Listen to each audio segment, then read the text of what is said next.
The children called her Akka, older sister in Tamil. It became something of a chant as they jumped up and down around us, arms outstretched, wanting to be picked up and twirled around. Akka, Akka, Akka. They began to look and sound like brown and yellow birds in their checkered shirts and brown shorts, tiny bangles circling their wrists, and white bindis painted on their little foreheads. Akka, Akka. We would meander through the village, stepping into pottery shops where young men sat throwing and carving beautiful clay pots. Eventually the village dogs stopped barking at us, and our presence in the village felt less intrusive and more familiar. The woman would teach us Tamil words and show us to embroider, and we would sing them English songs and show them quickly drawn storyboards of the Kolam video we were going to make. We joked with them that they were going to be movie stars after we were through with them, famous in Oroville, the Kolam women. On our way to service learning in the morning, we would bike along the various paths and sing songs to each other. Backstreet Boys and Avril Lavigne were common choices. We would belt out the words, swerving around cows and motorcycles. Katie always had her backpack with her wherever she went. I was always amazed at the variety of things she would pull out of it on any given day, as if she had packed it psychically, knowing exactly what we would need. Katie made the women laugh a few days when she showed up with her bangles all bent on her wrists. She had gone to sleep with them on and woken up after her hand had fallen asleep because the bangles had bent around her wrists to cut off the circulation.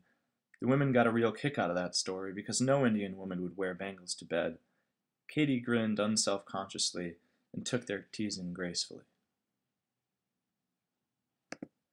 The women didn't always understand Katie, couldn't always make sense of the jumbled and excited sentences pouring out of her mouth.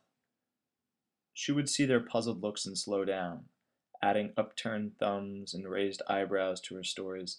The women would nod, that ambiguous side-to-side head bobble famous in India, meaning everything and nothing at once. Katie would note this and soldier on, through the acted-out explanations of certain words, into eventual, though sometimes fragile clearing of mutual understanding. Then the women would laugh, nodding in reassurance, still winding their needles quickly and tightly through their pieces of brightly colored cloth. The women loved her.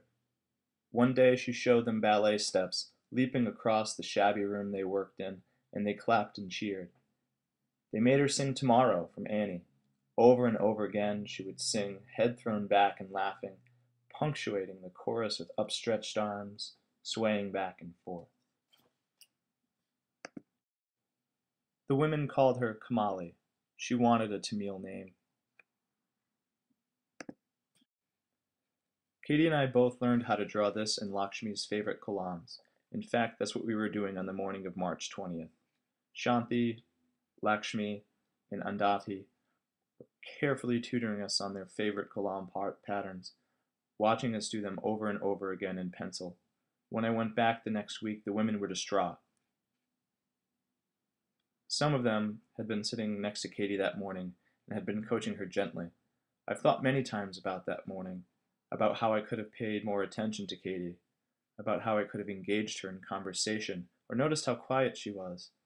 But now I imagine and hope that the kolam drawing brought her some peace that morning, and that being with the women felt good to her.